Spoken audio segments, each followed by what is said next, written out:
محترم ناظرین کرام، آج کی ہماری اس تقریر کا عنوان یہ ہے کہ زندگی کے اندر اگر یہ چند باتیں آ جائیں تو پھر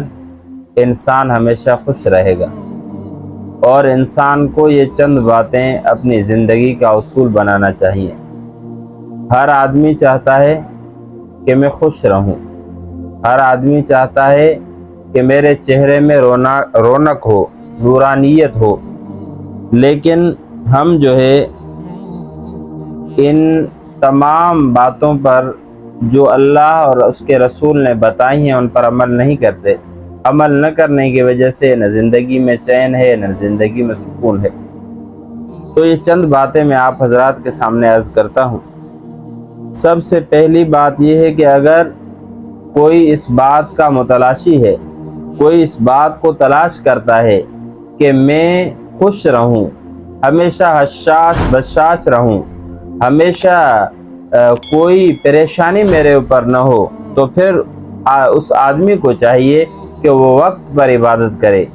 اللہ تبارک و تعالیٰ کی عبادت، مثال کے طور پہ نماز 5 وقت اللہ رب العزت نے فرض کی ہے، تو اس کو 5 وقت جو ٹائم ان کا اللہ رب العزت نے رکھا ہے اسی ٹائم پہ جماعت کے ساتھ ادا کرے۔ یا زکوٰۃ اللہ تبارک و تعالیٰ نے فرض کی ہے، تو پھر زکوٰۃ سال گزرنے کے بعد زکوٰۃ واجب ہوتی ہے، تو سال گزرنے کے فوراً بعد وہ زکوٰۃ ادا کر دے۔ اسی طرح اللہ تبارک و تعالیٰ نے روزے فرض کیے ہیں، تو رمضان المبارک کا جیسے ہی مہینہ آتا ہے تو پھر وہ روزے رکھنا شروع کر دے، بلا کسی عذر کے، بلا کسی مجبوری کے چھوڑ دینا، تو پھر ظاہر بات ہے کہ زندگی میں وہ سکون اور چین نہیں ہوگا۔ ایک بزرگ کے بارے میں آتا ہے کہ ان کی نماز ایک مرتبہ قضا ہو گئی، تو 2 یا 3 بندے اس کے پاس گئے اسے پوچھنے کے لیے کہ حضرت آپ آج آئے نہیں، نماز پہ کیا مسئلہ تھا؟ کچھ دن کے بعد ان کا جو ہے بیٹا وفات کر گیا، تو پورا جو وہ علاقہ تھا، پورا شہر تھا، اس بزرگ کے پاس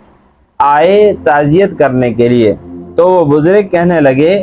کہ دیکھو، جب اللہ کا فرض مجھ سے چھوٹ گیا تھا، جس کے بارے میں اللہ کے رسول نے فرمایا کہ جو آدمی نماز چھوڑتا ہے گویا کہ اس سے اس کا اہل، اس کا عیال، اس کا مال، یہ تمام کی تمام چیزیں اس سے چھین لی گئی ہیں، تب میرے پاس کوئی بھی حال احوال لینے کے لیے نہیں آیا، لیکن میرے بیٹے کی وفات پر پورا شہر یہاں امنڈ آیا ہے، افسوس کا مقام ہے۔ اور کہنے لگے کہ ہمارے ہاں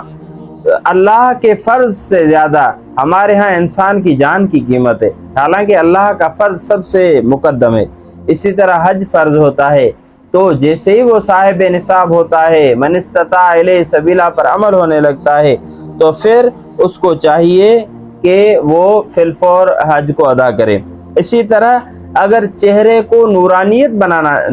بنانا چاہتے ہیں، چہرے کی نورانیت چاہتے ہیں، تو پھر تہجد کی جو نماز ہے اس کو پڑھنا چاہیے۔ تہجد کی نماز پڑھنے سے مسائل بھی حل ہوں گے، اور تہجد کی نماز پڑھنے کی وجہ سے اللہ تبارک و تعالیٰ چہرے کے اندر ایک نور پیدا فرمائیں گے۔ وہ حضرت مولانا نور محمد سجاولی رحمۃ اللہ علیہ، ان کے بارے میں آتا ہے کہ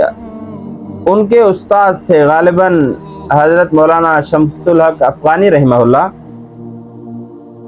وہ سبق پڑھانے کے لیے صبح بیٹھے تو استاد نور محمد سجاولی رحمۃ اللہ علیہ وہاں سبق پڑھنے کے لیے آئے، تو مولانا شمس الحق افغانی رحمہ اللہ غالباً جیسے میرے ذہن میں آ رہا ہے، تو فرمانے لگے کہ بیٹا، آج آپ کے چہرے سے مجھے لگ رہا ہے کہ آپ نے